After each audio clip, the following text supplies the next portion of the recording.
Hey, welcome into Philadelphia Walks PTSD, my channel. My name is Sharon Cole, or Sharon or Cole, or whatever you want to call me. No big deal. Any pronoun is fine. Whatever. Single-handedly subscribe to be part of the family. I would love you for it. I'm trying to get up to 1,000 or way more subscribers in the long term. But once you reach 1,000, you then can go into another realm and possibly monetize the channel and do other things with it and stuff like that. So anyway, I wanted to come on today to talk about being outnumbered, which I'm used to being outnumbered from day one of being born, basically. And I used to go to visit my dad every other weekend, who I wanted to see, but technically the step family outnumbered the biological issue. So anyway, but I'm used to being outnumbered. And then when I was made to believe I'd be murdered in my apartment, the fourth Monday of January 2011, it's really serious. It was an orchestrated series of events. And then the games commenced from there. I was outnumbered out the ass big time. So I'm redoing video number 38 of a 365-day campaign, one video each day, 365 days, seeking deep pockets, and donations, big and small, short or tall, what have you, anything to help me get by for a life lost because of whatever was imposed upon me, whatever ganged up on me. And there are many, many, many people who participated. They know it. The city should be ashamed of itself. I kind of created another video, but I got a little testy and angry because technically, whatever it is, it makes someone incredibly angry. But no one responded well to too much anger. So anyway, I was outnumbered. There were many, many, many, many, many, many, many millions of people who participated. This is over the course of, it still goes on a little bit today, but we will just say 7, 8, 9-ish years in a major, major city that was filled to the brim. It isn't today. I don't know where the population is, other than people are working a lot more from home since the pandemic and they've never returned. But this city was filled to the brim. We even had PAFA, an arts organization that hosted a major festival in 2011, which brought people in from all around the world. They shut down Broad Street to have, special, events and everything. That's a big deal to do in this city. They even had like people who were sort of Cirque du Soleil-ish, swinging from the, light poles in Broad Street for a special show. So this city was set up big time. I was set up, and I even went to New York twice a week for 2 years in order to get an MFA, hoping to escape whatever it was. And I experienced stuff all over the place. So there are people all with their own agendas, some people more consciously and very directly aimed at me, and other people might be part of a movement. And I was more of a target in areas where, I don't know. It's hard to explain. The games kicked off big time, and people would have conversations indicating that they knew my private business. I don't know how they knew my private business. I did go through a time period of, are there bugs in the apartment? Or like, how is it done? It was too weird. However it was done, it was too weird. And it's like, it can't be just bugs. Are they like hacking the computer and stuff like this? So anyway, it's a major ganging up on and outnumbering of one little person. And at some point, someone said, well, you could take it as a compliment that they needed that many people to try to bring you down. That's how many people they had to sick on your ass, basically, in order to bring you down or try to bring you down. My issue is I'm a very independent thinker. I tend to be, I wouldn't say a loner. I actually like being around people and having, let's say, a good dinner with people or what have you. But I don't like to be absorbed or stolen from, if you will, spiritually, mentally, or otherwise. And for little old me, a female, in the presence of people who are too domineering or what have you, it's very hard for me to maintain a boundary, or they don't maintain boundaries because they violate too much. And I grew up this way. I grew up around people who violate people's personal boundaries. And they've done so since the 70s. So I'm used to it, and I had to learn the word boundaries in therapy and realize that they were violated very badly. But it's people like that who stormed my life, bombarded me, tortured me to the point of, I will say it, and I don't mean to offend people who have been in other countries and are considered prisoner of war people. But I do consider myself having experienced prisoner of war level torture. There are things that happen that I don't even know how to explain it. And I can never prove it. I know I've been in situations that are extremely bad. They're on the human trafficking level. Some people know it because I guess they can hear at higher levels. They seem to know people's personal business, or they're just, I don't know if they're Satanist torturers. I have no idea. I'm like, where do sadistic people come from? And why did so many people follow along? And if you wore a t-shirt that was kind of weird and like, oh, okay, so today I have to wear this t-shirt, then you're a follower. You have no brain of your own and you're brainwashed. My wish is for people to think on their own. But I'm making this very short and sweet. Really bad. What set off and what kicked off in 2011. A whole bunch of people stormed in and tried to act like they were the boss of my life, that they're taking over, that they're up here and I'm down here. Meanwhile, I've been working my ass off all these years, and I would want other people to feel lifted up in a good way. I would never come in and slam someone down. It was a slap down. Someone came up with that word. This was a major slap down. Apparently, I grew up in a system where men are supposed to dominate women.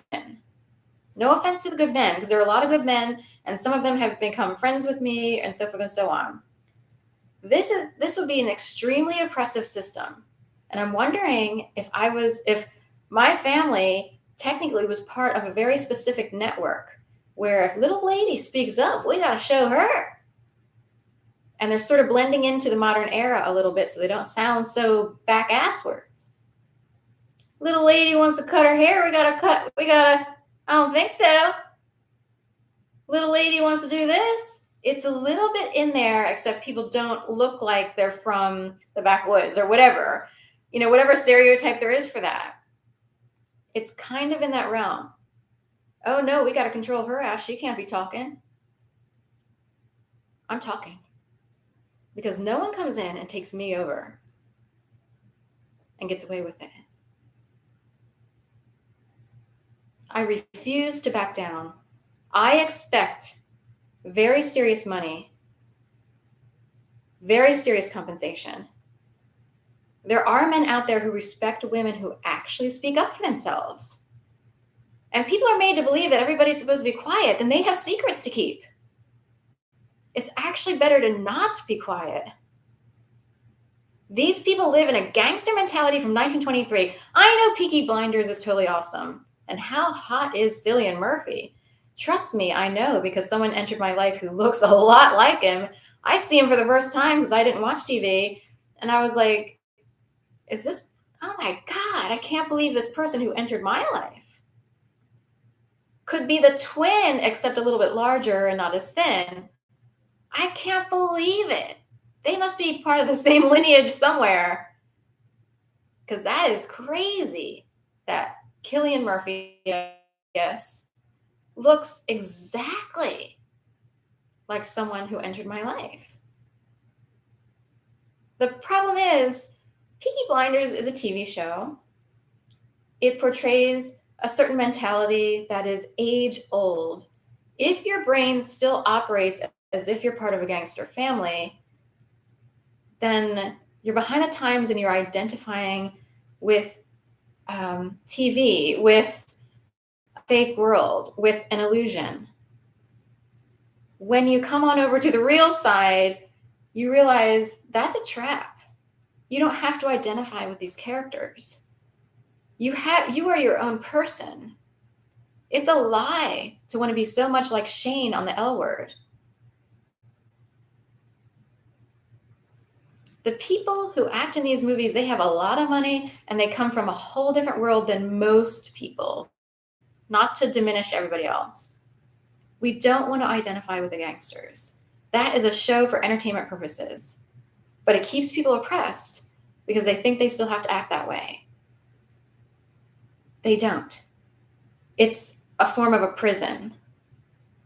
It's hard to explain. It's like living a lie, living an illusion, wishing I could be this, that, or the other. Trust me, Cillian Murphy's hot. But he's not even the character. He played a character on TV. But when he goes home, he doesn't treat his family. the same way. He doesn't get into fights and beat people up on his horse and carriage in the streets. That is a very age-old mentality. I know people do stupid things out there in the world, but in general, once you kind of get to a different point, the world doesn't operate as a gangster world. And it's an illusion. We have to be ourselves. So anyway, just want to say, please donate if you can, big or small, short or tall, single-handedly, subscribe to be part of the family, a non-gangster family, and you're allowed to talk and be open. I don't have any secrets. I have nothing to hide. I don't have to control anyone and make them shut up. No one does, except for some sexual predators. They like to keep people shut up. Otherwise, for the most part, people are basic humans. Maybe they do stupid things. Hey, you smoke pot, big deal. Nobody cares any longer. That's not a big secret. Big secrets have to do with sexual predators and very high-level, serious murderer criminals. Otherwise, hey, join the club. Everybody's got their little vice or what have you. So I think men who are inappropriate and need to control women and have a lot of secrets sexually closed ranks around little old Sharon. And they might have used a whole bunch of other people who have little tiny petty crimes in their background or stupid things that no one truly cares about, but they make a big deal about in certain states just because whatever.